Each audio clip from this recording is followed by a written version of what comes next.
All right, ladies and gentlemen, welcome back to Global News Podcast. And today we're going to go over part two of financial success.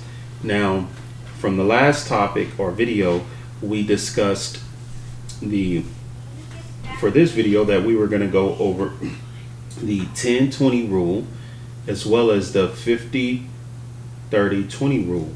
Okay, one benefits the bank and the other one benefits you as the individual.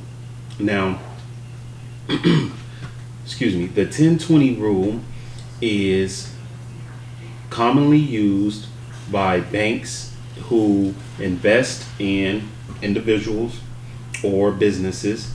For an example, okay, let's say I want to borrow $5 million for a business project that is, let's say, an apartment complex, and it will cost $5 million to complete the project. Now, the bank is going to ask me, how much money do you have, right? And I'll be like, oh, I have $1 million. So what I'll do is I'll go to the bank, fill out paperwork. I will request for a $5 million loan.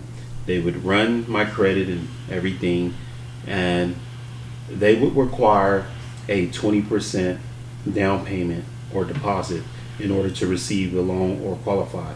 So, with this being said, when we do the math, 20% of 5 million is $1 million. So, in order for me to qualify and receive that $5 million loan, I would have to first put $1 million down in deposit. So I put the $1 million, give the $1 million to the bank. In return, they would put the money in a in a interest, well, not an interest account, but a compensating account or non-compensating account, while they would then in turn give me $4 million, so totaling 5 million. So what happens at this point? Well, the $1 million that you gave the bank is almost like collateral. Okay, it sits in the account, it occurs interest, but the key to that is you do not receive the interest on that money. The bank does. Okay, and in fact, the bank also could use that $1 million, reinvest it in whatever they would like to or want to, and you cannot borrow or get any of that $1 million that you deposited, and it's for the bank use only. So at the same time, they're investing and getting interest off the $1 million you gave them, while you are going to pay interest on the overall borrow amount of 5 million. Well, you're probably saying, well, the bank didn't give me 5 million. No, but it was a $5 million loan request. You had to come with 1 million, and then they would give you 4, and then you're paying overall interest on $5 million instead of the 4 million, and you don't have access to the $1 million that you gave them. So with that being said, the bank is also getting money off of the overall interest of 5 million instead of 4, as well as using the money that you deposited to reinvest and gain interest on that, and you can't get interest on that, or you cannot withdraw that money or get that money back. It belongs to the bank, obviously. Now, with that being said, this is how banks operate. So whenever you're going to go get a loan, or let's say for a house or whatever, just keep in mind that the 10-20 rule applies whenever they're giving you funds. Now, let's go to the next topic, which is the 50-30-20 rule. Now, when you think of this rule, it's a very simple concept, right? This rule is very popular and it's a budget rule. Okay, now the 50-20-30 rule, or the 50-30-20 rule, budget rule, is as an intuitive and simple plan to help people reach their financial goals. Okay, so if you have financial goals, if you apply this 50-30-20 rule, this could help you reach it sooner than later. Okay, so the rule states that you should spend up to 50% of your after tax income on needs and obligations that you must have or you want. Okay, or that you must do, that you must have or must do. So in this case, let's say you are having a budget of $1,000 a month, and your total expenses come to like 600. Okay, and you make about $2,000.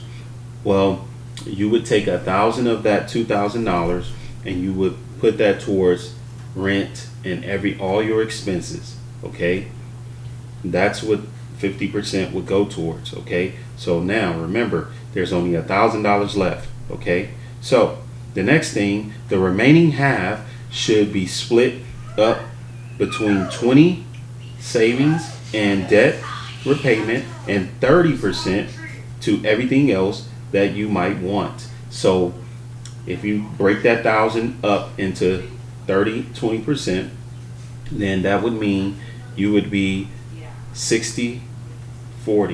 Okay, 60-40. So 60-40, right? So 600 and 400, which means 600 would go towards your savings and debt repayment, while the 30% will go towards everything else that you might want. Okay, so the other $400 would go towards everything else that you may want, while the other one go towards savings and debt repayment. Now, the rule is a template that is intended to help individuals manage their money and save for emergencies and retirement. So when you think about that, simply put, that clearly the 50-30-20 is a budget rule that helps individuals to allocate so much of their earnings towards expenses like things that you need or must have, while the other 30% or 50% is divided into two, 30 and 20, and the 30% would count towards your savings and repaying debt, while the other 20 would be for entertainment or things that you may want. And when you break it down in this manner, it helps you save for retirement and also have all your expenses and your budgets paid. Now, Americans simply or significantly, okay, have high debt levels. Okay, so on average, the average person you see in America has high levels of debt. Okay, believe it, is common, and more so than ever. Okay, totaling 14.9 trillion as of the third of excuse me, year 2023.